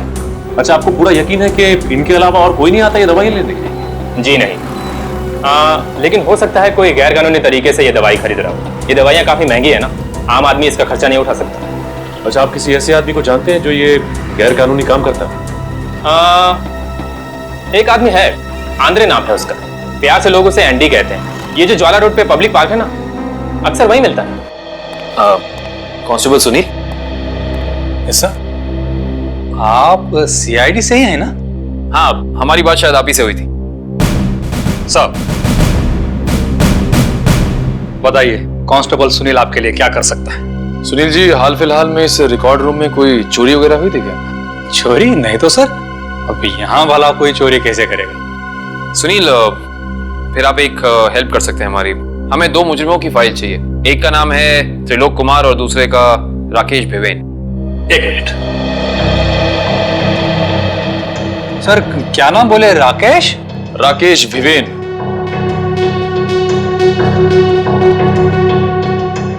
कमाल है, इसकी फाइल तो है नहीं यहाँ। अच्छा, वो दूसरा नाम क्या बोले? त्रिलोक कुमार। इसकी भी नहीं है? दोनों की फाइल्स नहीं। हाँ सर, लेकिन यहाँ पर चोरी की तो कोई घटना नहीं घटी। पता नहीं फाइलें गायब कैसे हो गई। सुनील, यहाँ याद करने की कोशिश करो, हाल ही में कोई दुर्घटना घटी थी क्या? पिछले महीने ऑफिस एरिया में आग लग गई थी, तो अच्छा हुआ फायर ब्रिगेड वाले जल्दी आ गए और हमारे रिकॉर्ड्स नष्ट नहीं हुए। जरूर ये आग भी जानबूझकर लगाई गई थी। आग लगने की वजह क्या थी? वो बताया गया कि मेन स्विच बोर्ड के अंदर शॉर्ट सर्किट हुआ था। कोई इलेक्ट्रिशियन भी आया था काम करने के लिए। जरूर वहीं छेड़छाड़ की गई है। उस इलेक्ट्रिशियन का कोई आता, कोई पता, कोई कांटेक्ट है? दूसरे कांस्टेबल के पास था, लेकिन वो तो रिटायर होकर गांव चले गए। हाँ, कोई बात नहीं। सुनील, एक काम करिए, आप चेक करके बताइए कि और किन किन मुजरिमों की फाइल्स यहाँ से गायब हुई हैं। Okay sir. पता तो चले आखिर अगला शिकार है कौन इस अनोखे खूनी का। ये ले पैसे। अरे ये दवाइयाँ तो असली है ना। अरे अंकल जी, ये जो शक की बीमारी है ना, कैंसर से भी ज्यादा खतरनाक है। अगर आपको यकीन नहीं है कि ये दवाई असली है या नहीं, तो खुद जाकर दुकान से क्यों नहीं खरीद लेते? अरे तुम तो बुरा मान गए, मैं तो बस ऐसे ही पूछ रहा था, मेरा मतलब वो नहीं। जानते हो, इस तरह से दवाइयाँ बेचना और खरीदना दोनों गैर कानूनी है। आखिर तुम्हारा कोई फायदा नहीं है। मैंने सुना था कि सीआईडी बड़े बड़े केस हैंडल करता है। मैं तो छोटा मोटा चोर हूँ, जाने दो ना साहब। हाँ मिस्टर छोटे चोर, ये बताओ कि तुम्हारे पास से ये दवाइयाँ खरीदने के लिए कोई ऐसा आदमी आता था जो 6 फीट लंबा था और लंबे लंबे बाल थे उसके, और वो एलिगेटर वाले शूज पहनता था? हाँ, वही जो आगे से नुकीला होता है। हाँ, आया था चिराग। आप लोग चिराग को ढूंढ रहे हो? हाँ। कहाँ मिलेगा ये चिराग? चिराग? लगता है चिराग घर पर नहीं है। कमरे अच्छी तरह से चेक करो, देखो कुछ मिलता है क्या। पंकज, कंप्यूटर चेक करो।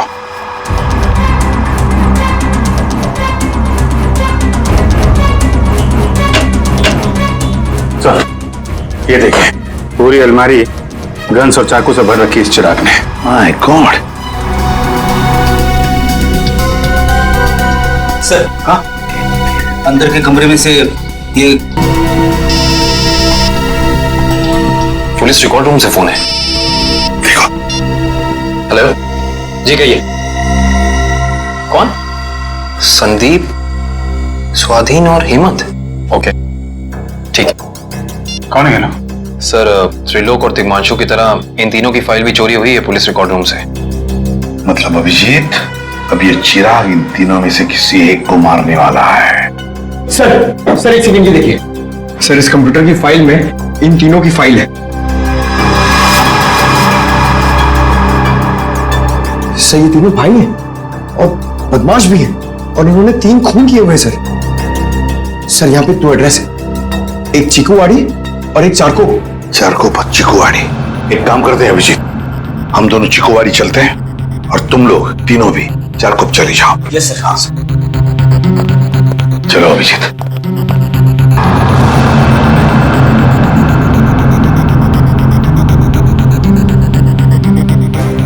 क्या हुआ सर? अभिजीत, ये पेन, ये मेरा पेन है अभिजीत। आपका पेन? यहाँ पे कैसे सर? ये पेन मैंने जग्गा को दिया था, जग्गा को। जग्गा सर? वो आपका खबरी? हाँ अभिजीत, मेरा खबरी। मगर जग्गा तो मर चुका है सर। हाँ अभिजीत, तो मर चुका है, लेकिन जिस खून में तलाशी करने में मदद की थी जग्गा ने हमारी, उस वक्त वो खून भी इसी तरह हो रहे जैसे आज हो रहे हैं। खून करने के बाद लोगों को प्रार्थना की पोजीशन में रखा जाता है। चलते हैं सर। नहीं अभिजीत, क्योंकि अभिजीत जिस तरह से वो खून किए जा रहा है, लगता है मुझे संदेशा भेज रहा है, मुझे मिलना चाहता है अकेले में।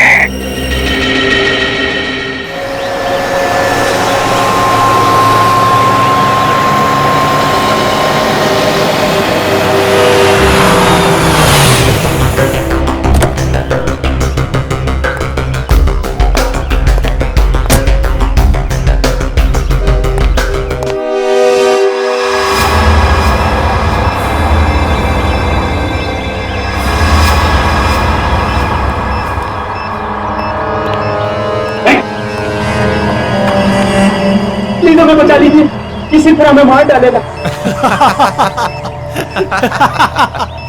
घबराओ मत, मैं इसे भी प्रद्युम्न हूं, कुछ नहीं होने दूंगा तुम्हें। इनकी बातों को ज्यादा सीरियसली मत लेना, इन्हें तो झूठे वादे करने की आदत है, और इतनी बड़ी बड़ी बातें करने से पहले एसीपी जरा मेरा इंतजाम तो देख लो।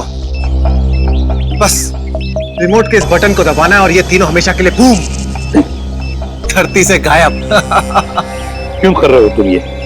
क्या गलत कर रहा हूँ? हाँ बोलो। पर ये तीनों तो वैसे भी कानून से भागे हुए अपराधी है ना, तो इन्हें मारकर क्या गलत कर रहा हूँ मैं? इन्हें सजा देने का हक तुम्हारा नहीं, सिर्फ कानून का हक ही है। बस यही तो प्रॉब्लम है, जब तक तुम कानून में हो कुछ नहीं हो सकता। क्या क्या चाहते हो तुम मुझसे? पहले अपनी एक गन मुझे दो एसीपी, मुझे अपनी गन दो, वरना मैं ये रिमोट दबा दूंगा। एसीपी मैं 3 तक गिनूंगा, 1 2 3। नहीं,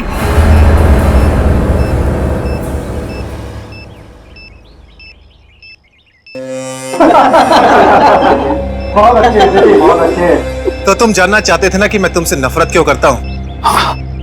जग्गा खबरी का नाम ध्यान है? याद है मुझे, मैं उन्हीं का बेटा हूँ।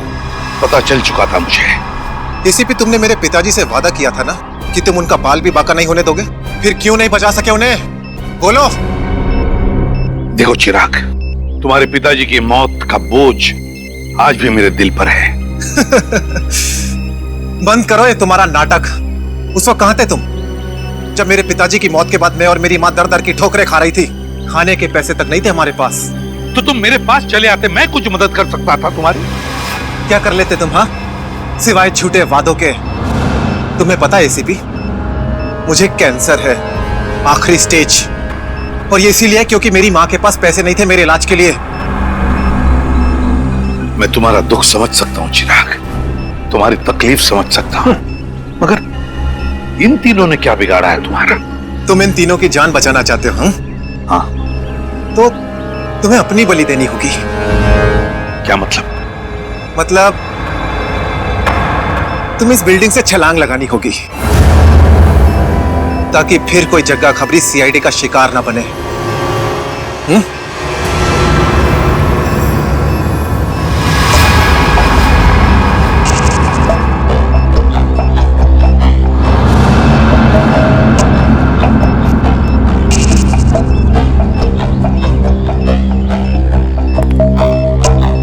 ठीक है, मंजूर है।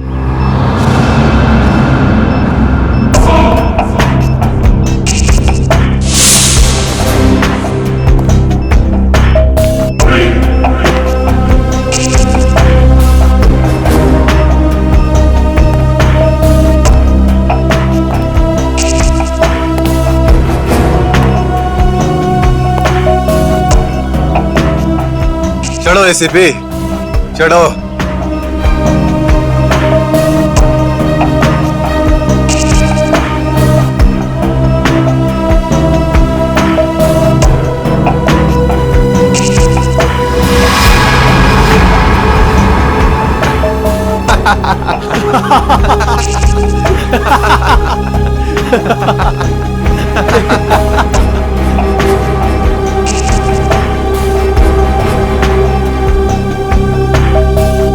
ऊपर जाकर मेरे पिताजी से माफी जरूर मांग लेना। क्या हुआ? मौत को इतना नजदीक देखने से पांव कांपने लगे? एसीपी आज तक अपनी मौत को अपनी हथेली पर लेकर ही चला है, समझे? मौत से कभी डरा नहीं है वो। इतनी बड़ी बड़ी बातें, अब बातों का वक्त नहीं है, अब एक्शन का वक्त है। कूदो एसीपी, छलांग लगाओ और अपनी ये बेहतरीन जिंदगी को अलविदा कह दो। चलो। 1 मिनट, मैं जरूर कूदूंगा, लेकिन तुम पर कैसे विश्वास कर सकता हूं कि मेरे कूदने के बाद तुम इन तीनों को छोड़ दोगे? तुम्हारे पास और कोई चारा भी नहीं है। कूदो एसीपी, वरना मैं इस रिमोट का बटन दबा दूंगा।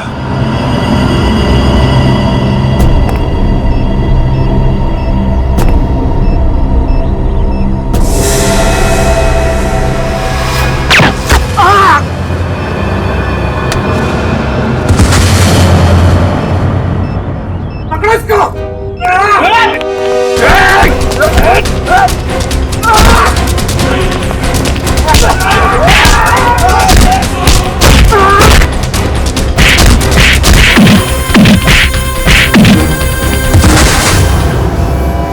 शाबाश मिस्टर चिराग, बहुत चला लिया न्याय की अदालत।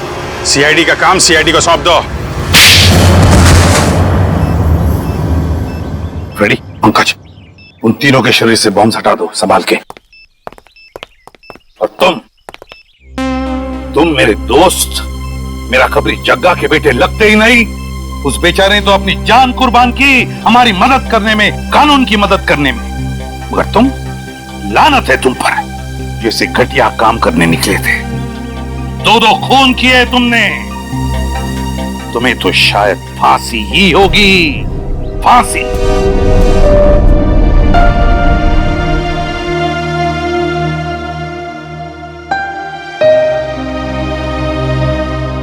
बड़े बुजुर्ग कह गए कि अगर कोई चिंता सताए तो उस चिंता को अपने कलेजे के अंदर अंगार बनने नहीं देना चाहिए। कलेजा चल जाता है।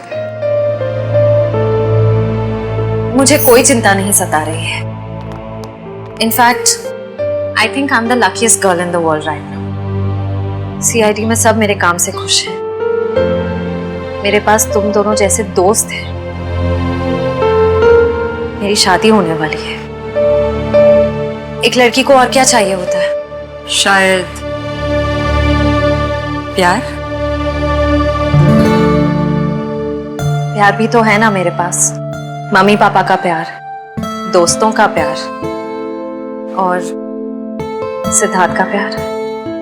जुबान की बात दिल से मेल नहीं खा रही है श्रेया। मतलब ये कि दिल की बात जुबान पे लाने का वक्त आ गया है श्रेया। वो श्रेया कहाँ गई? हाँ, जो अपने सारे डिसीजंस खुद लेती थी, जिसे पता था कि उसको अपनी जिंदगी में क्या चाहिए। हाँ श्रेया, अब वक्त आ गया है। तुम्हें किसी एक को चुनना ही होगा। और अगर तुमने एक स्ट्रॉन्ग डिसीजन नहीं लिया ना, तो उसका असर तुम्हारी जिंदगी पर नहीं, बाकी दो जिंदगियों पर भी पड़ेगा। मैं क्या डिसीजन लूं? किसे चुनूं? उस इंसान को जिसे मैं बहुत प्यार करती हूं, पर उन्होंने कभी अपने प्यार का इजहार नहीं किया, या शायद वो मुझसे प्यार करते ही नहीं, या फिर उस इंसान को जो मुझसे बहुत प्यार करता है, मुझे पलकों पर बैठा कर रखता है। मगर यहाँ पे इम्पोर्टेंट सवाल ये है कि तुम किससे प्यार करती हो? नहीं तारिका, यहाँ ये बात इंपॉर्टेंट है कि अब मैं पीछे नहीं हट सकती। मेरे किसी भी डिसीजन से ना सिर्फ सिद्धार्थ को, बल्कि उसकी और मेरी फैमिली को बहुत दुख होगा। बच्चों जैसी बातें मत करो श्रेया। हर माँ बाप चाहते हैं कि उनके बच्चे को जिंदगी की हर खुशी मिले। तुम सिद्धार्थ के साथ खुश नहीं रह पाई तो क्या अंकल आंटी खुश रह पाएंगे? और अगर तुम खुश नहीं रही तो क्या सिद्धार्थ खुश रह पाएगा? तुम्हारा एक कदम श्रेया बहुत सारी जिंदगियों को अफेक्ट करेगा। तुम बस दिल से काम लो। देखो, दिल हमेशा सही रास्ता दिखाता है। ठीक है, अब से मैं अपने दिल की बात सुनूंगी। अगर मैं किसी भी कदम पर कमजोर पड़ जाऊं तो तुम दोनों को मुझे सही रास्ता दिखाना होगा। हाँ, लेकिन एक शर्त पे। कैसी शर्त? तुझे आइसक्रीम खिलानी पड़ेगी। Of course।